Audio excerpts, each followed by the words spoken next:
Thank you. So, Professor Wilson, can you give us a race report right now of America? How are we doing when it comes to race relations? Well, I would say that we're not doing as well as I would have hoped. It seems to me that, and you're talking about race relations in general, I'm sure, right? Yes.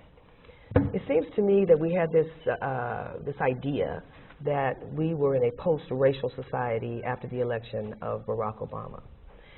And that seems to be not the case. So I do have some concerns about where we are in terms of race at this point. Mm-hmm. Okay.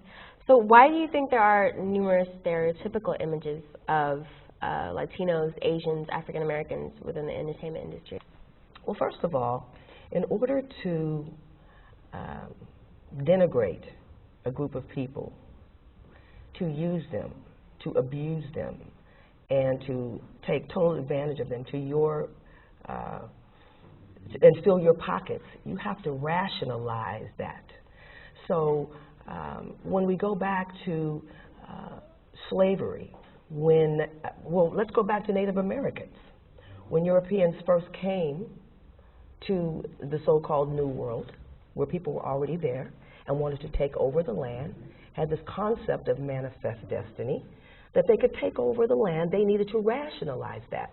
Well, these Native Americans had to be constructed as being savages. When they went to Africa and they wanted to get the slaves to bring them here to work for free, they had to rationalize that by saying that they were less than human. When there was the whole idea of the Mexican-American War and taking the land, that had to be rationalized. So stereotypes became a good way of doing that. Way before these representations were in media, so to speak, in terms of film, there were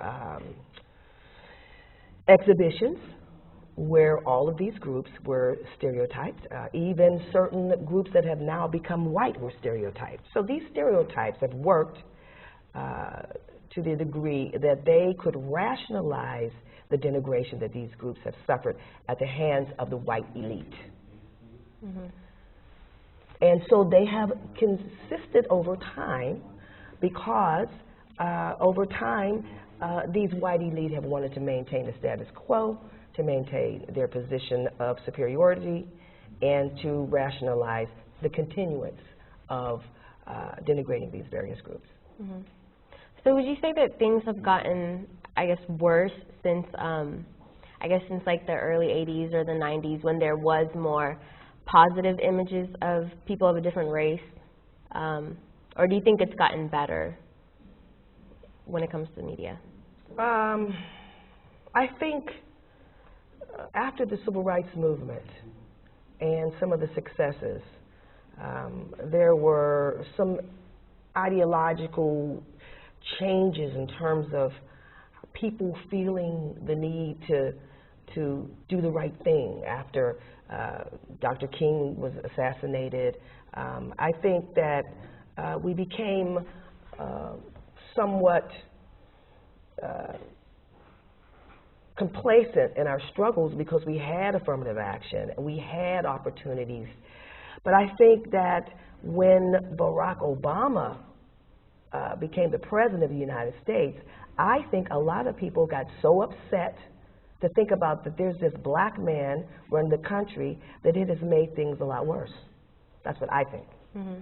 Now, are you talking about in general, or are you talking about media specifically? Media.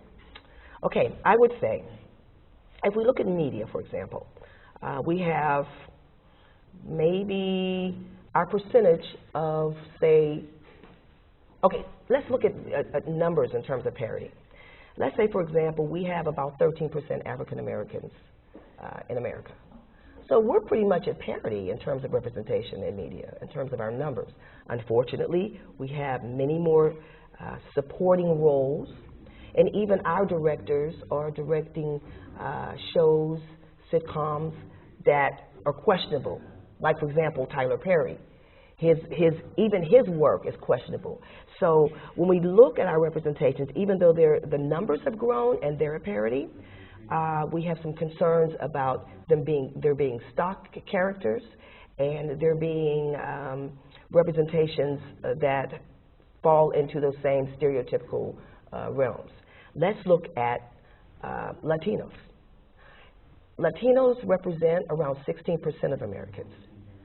But if we look at the numbers in terms of representation, they're only about 6% in terms of their percentage of representation compared to their percentage of being, their percentage of Americans. So in terms of numbers, we have to do much better.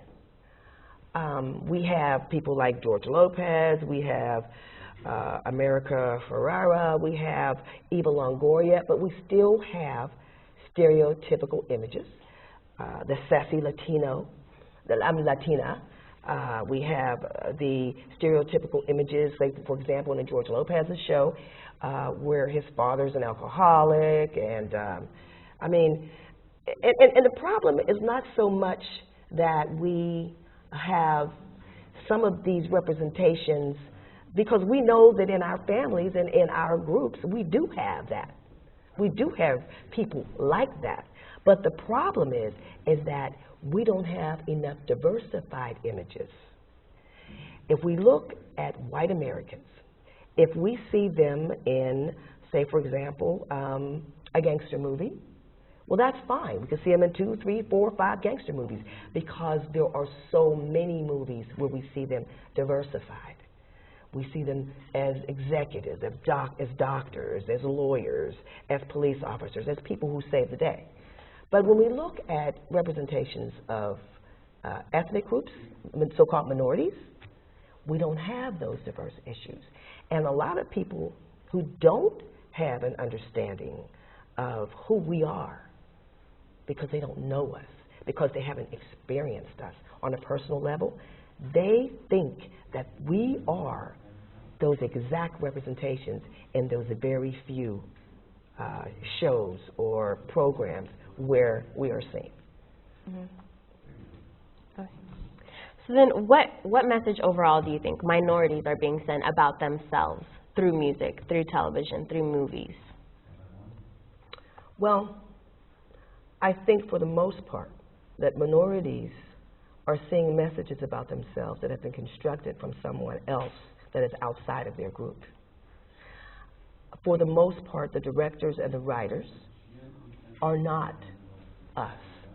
They're not Latinos, they're not Asians, they're not Native Americans. For the most part, they're white. And so what we're seeing is whites telling us who we are when they don't really know us. Okay, well, thank you, Professor Wilson, for taking the time to talk to us. Penni Wilson is an adjunct professor in the Department of TV, Film, and Media Studies. She was named Lecturer of the Year for the 2011 academic year. And Penni, thanks so much for joining us again. And thank you for having me. I enjoyed the talk. Great. All right, take care now. Up ahead, more True Colors, a race report card from Cal State LA. Don't go away. We'll be right back.